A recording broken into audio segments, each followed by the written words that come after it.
1, 2, 3, come on.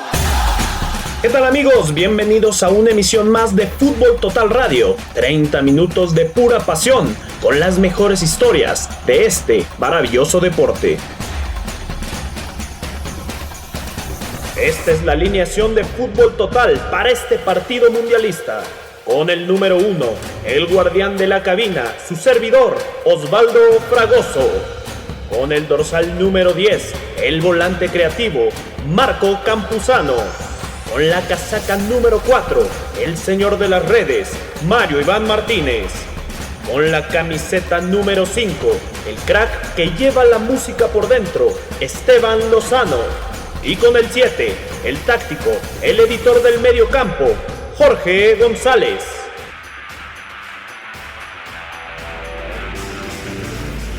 La participación de México en los mundiales nos hace vibrar de pasión. Recordar cada Copa del Mundo que ha disputado el Tri es volver a vivirla. Hoy te emocionarás con la participación de la selección mexicana en el Mundial de Estados Unidos 94. Arranquemos el encuentro, y qué mejor que con historias de éxito, constancia y permanencia. ¿Qué tuvieron que vivir las estrellas de hoy antes de convertirse en ídolos? Hoy, en Así Llegó el Crack, la siguiente historia inspiradora en la voz de Mario Iván Martínez.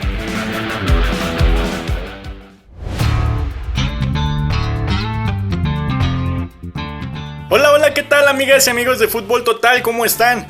Yo soy Mario Iván Martínez y les doy la bienvenida a una nueva edición de Así Llegó el Crack.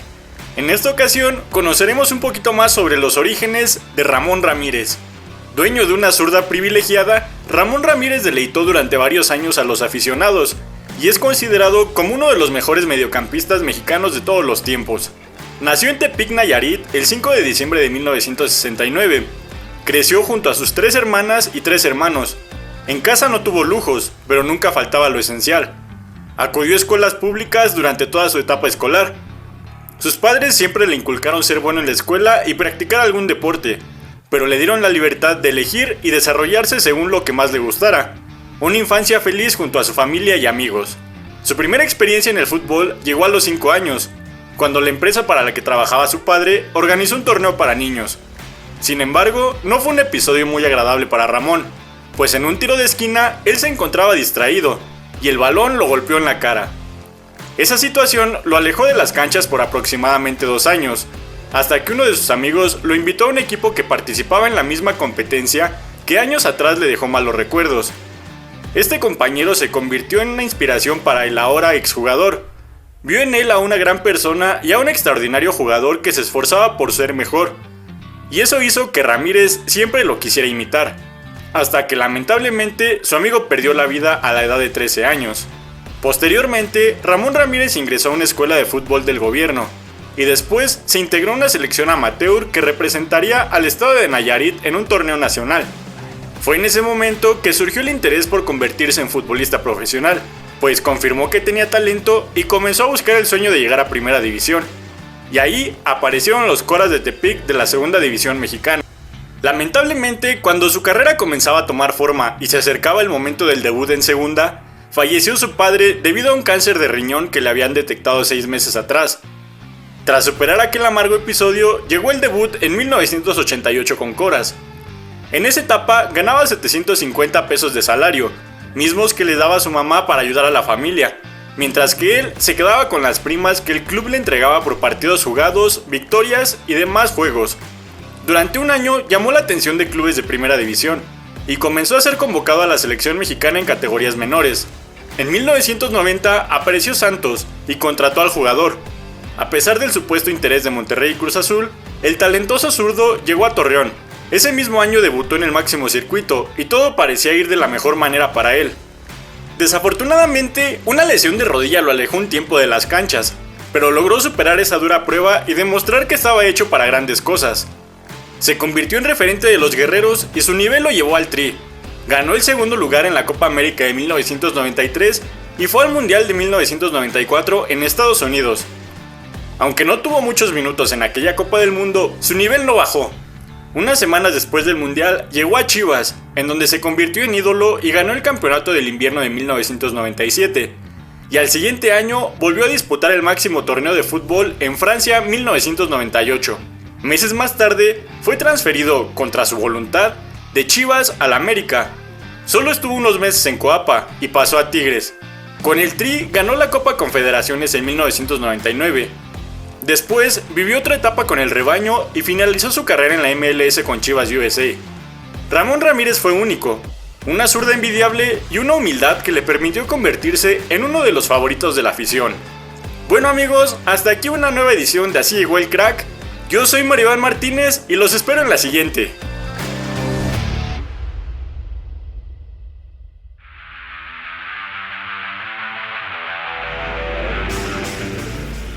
El balompié es capaz de trascender generaciones. Está compuesto de hitos, de los que nos hablaron nuestros abuelos, de astros que admiraron nuestros padres y consagraciones de las que hoy somos testigos. La mejor de 3 generaciones hoy convergen en El balón contra el tiempo de Jorge González.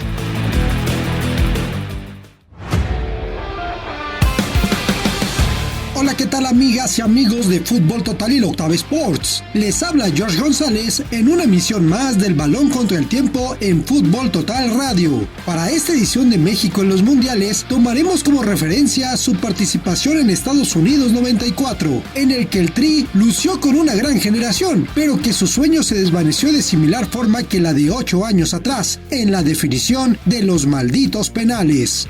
Todo comenzó en la primera justa, en Uruguay 30. En su tercer juego, el Tri se enfrentó a Argentina, partido que perdió 6-3, y en el que surgieron las primeras anécdotas de los penales. El primer penal atajado en la historia de los mundiales fue de Oscar Bonfiglio, arquero mexicano que contuvo el disparo del defensa Pater Noster. Por dicha hazaña, se ganó el reconocimiento de Carlos Gardel, icónico cantante de tango, quien observó el juego desde las gradas, bajó al vestidor mexicano para mostrar su admiración al guardameta y le cantó El día que me quieras. Después de aquella atajada de Bonfiglio, el primer penal convertido también fue de un mexicano. Fue Manuel Chaqueta Rosas, quien gracias a ese gol aún es el anotador del Tri más joven en la historia de los mundiales, con 18 años y 141 días. Pero la suerte cambió. El mismo Rosas tuvo la oportunidad de cobrar su segundo penal, pero en esta ocasión lo falló, aunque en el rechazo anotó su doblete, el primer penal fallado de un mexicano en la máxima justa.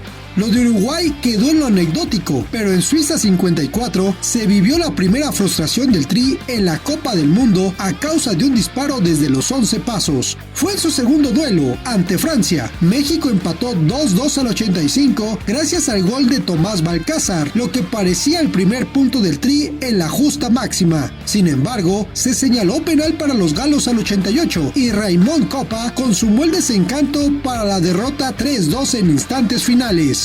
Pasaron 32 años para volver a sufrir por dicho mal. En México 86, ante Paraguay, el Tri iba arriba con gol de Luis Flores al minuto 3, pero Julio César Romero enmudeció al coloso con tanto al 85, y en la recta final se señaló penal sobre Hugo Sánchez. Él mismo fue el encargado de cobrarlo, el mejor goleador del planeta, estrella del Madrid, pichichi de la Liga Española y especialista desde el manchón. Cuando todos pensaron que era un gol cantado, Hugo lo cobró a la derecha del portero Roberto Fernández, quien atajó el balón y posteriormente pegó en el poste para evitar la victoria del Tri. En esa misma justa, el fantasma de los malditos penales haría su presentación triunfal, ahora a la puerta de las semifinales ante Alemania, en los cuartos de final. En la definición por pena máxima, la tanda fue desastrosa para los del equipo tricolor. Los europeos cobraron de forma perfecta, mientras que por el Tri, Negrete hizo bueno el primer disparo, pero los tiros de Girardi y Servín fueron atajados por Schumacher. Derrota de 4-1 en la serie, en la que Hugo no participó, con el fantasma de su error ante Paraguay muy presente.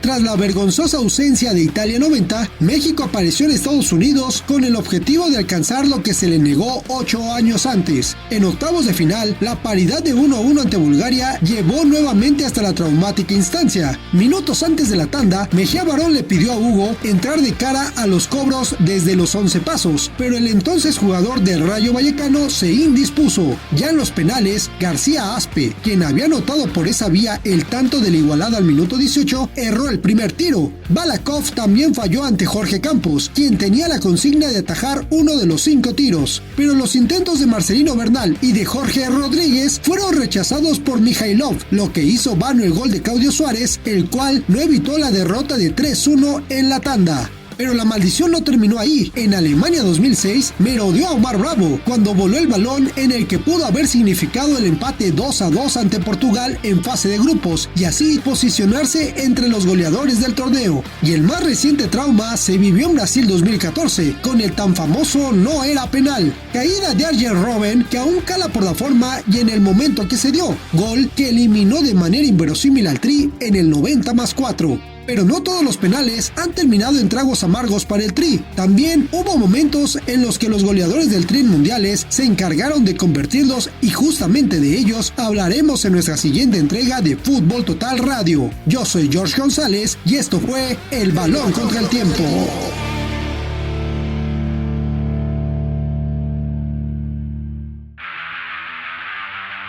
Abordemos las historias de aquellos que aparecieron entre destellos.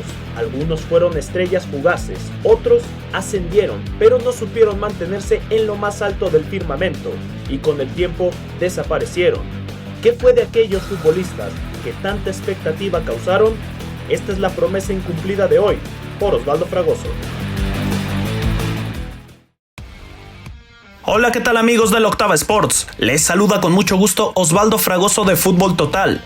La participación de México en los mundiales tiene muchas historias que contar. Es por ello que en esta ocasión quiero platicarles sobre la promesa incumplida de México en el Mundial de Estados Unidos 94. Sin lugar a dudas, el nombre de Jorge Rodríguez Esquivel no pasa desapercibido para los aficionados a los Diablos Rojos del Toluca.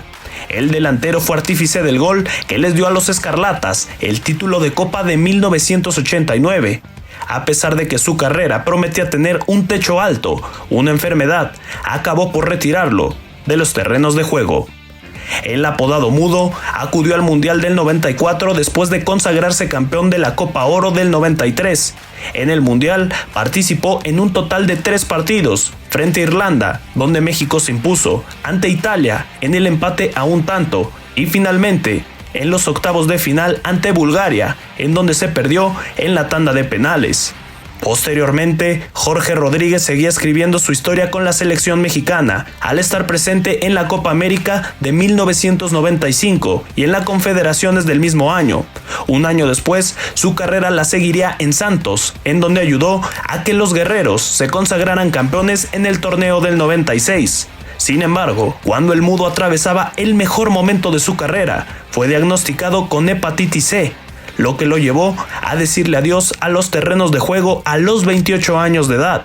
Con el paso de los años, Jorge Rodríguez ha tenido varias complicaciones, entre las cuales ha sufrido 2 trombosis, además de unos coágulos que se le desprendieron hasta los pulmones. A pesar de ello, Jorge se mantiene fuerte, tratando de seguir luchando contra todo lo que se interponga en el camino. Yo soy Osvaldo Fragoso y te invito a seguir más historias como estas a través de las distintas plataformas de Fútbol Total.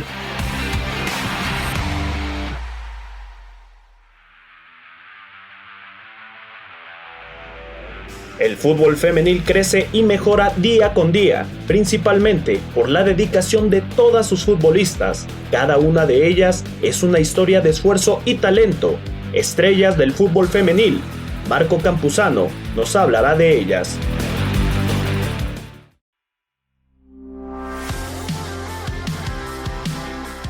¿Qué tal amigos de Fútbol Total Radio? Los saluda con mucho gusto Marco Campuzano para contarles una historia más de las estrellas del fútbol femenil.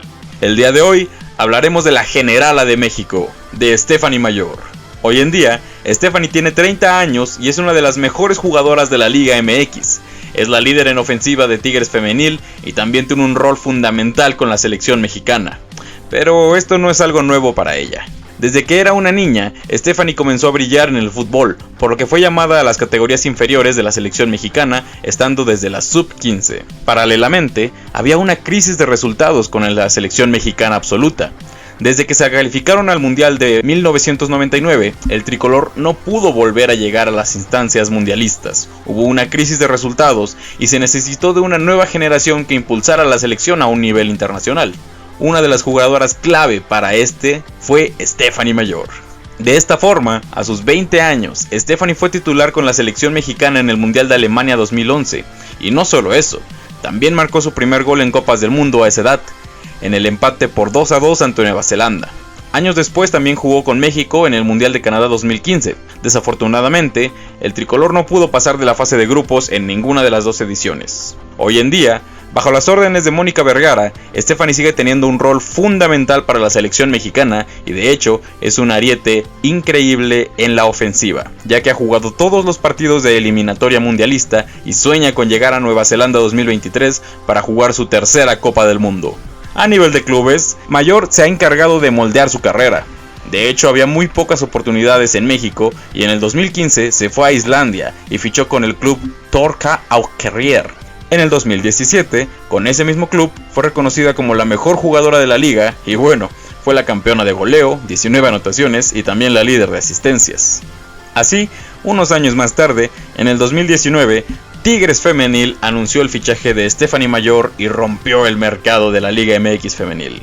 Desde entonces, la jugadora se aclimató rápidamente al balompié nacional y comenzó a cosechar títulos. Hoy en día, es clave para las Amazonas. Sin más, te ha hablado Marco Campuzano y te invito a que no te pierdas ninguna edición de Fútbol Total Radio para que sigas escuchando historias como esta.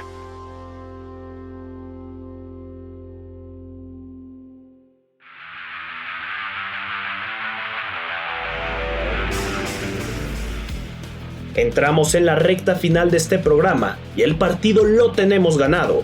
En cuanto se escuche el silbatazo final, Esteban Lozano estará listo para hablar de aquellas canciones que han hecho vibrar a los estadios y a las aficiones en todo el planeta. Así suena el fútbol.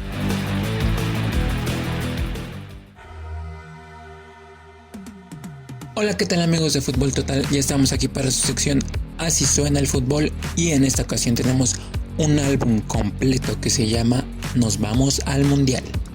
Como cada 4 años, en México pega fuerte la fiebre del Mundial, sobre todo pensando en lo que puede llegar a ser la selección mexicana, quinto partido y todo lo que envuelve. Siempre hay ilusión en los aficionados. Pues para Estados Unidos 1994 la euforia estaba totalmente desbordada. La ilusión llegó a tal grado que con este grupo Timbiriche, que es muy conocido aquí en México, decidieron hacer un disco completo para México en la Copa del Mundo de Estados Unidos. Que, a ver, Timbiriche es un grupo, o era un grupo de pop latino que surgió por ahí de los 80s, se mantuvo hasta los 90s, hicieron reencuentros en los 2000s, pero ya sin el mismo impacto. Sin embargo, fue un grupo que marcó a muchas generaciones. Vaya, fue un grupo que tuvo por ahí de 20 integrantes en diferentes etapas de su carrera, entre ellos muy conocidos como Thalía, Paulina Rubio, Ben Ibarra. Que bueno, más que un disco era algo así como un EP porque solo tenía 5 canciones. La más famosa fue la de Nos vamos al Mundial, que interpretaba Timbiriche. Estaba esta otra canción de Llegó Jorge Campos, que hacía La Onda Vaselina, otro de estos grupos pop muy parecido a Timbiriche, que posteriormente acabó siendo OV7, así se conoció después. Y también tenía esta canción de La Zamba de Zague, que cantaba Tropicosas. Que este grupo era un trío de chicas, tenían ritmos tal cual como lo dice su nombre, muy tropicales, muy bailables. El disco tenía otra canción que era interpretada por Gustavo Lara, Paco Cobo y Miguel Luna, que son compositores mexicanos que han sido menos famosos, en realidad están más bien detrás de los éxitos de otros artistas. Y el álbum tenía en su portada a los jugadores de la selección mexicana tal cual como en un círculo, y en medio venía esta mascota que se llamaba Aguigol, que era un águila con el uniforme de la selección mexicana. Estuve buscando este álbum en Spotify y no está, pero en Mercado Libre está a la venta. no está tan caro de hecho. Entonces si a alguien le interesa tener este disco, esta memorabilia de México en el Mundial de Estados Unidos 94, pues lo puede tener. Pero bueno, esto ha sido todo por mi parte. Muchas gracias por escuchar esta sección de Así Suena el Fútbol. Yo soy Esteban Lozano y por favor sigan con nosotros. El árbitro silba el final. Te invitamos a seguir escuchando todas las historias que envuelven la participación de México en los mundiales en Fútbol Total Radio. Visítanos en nuestro sitio web futboltotal.com.mx y búscanos en redes sociales como Fútbol Total.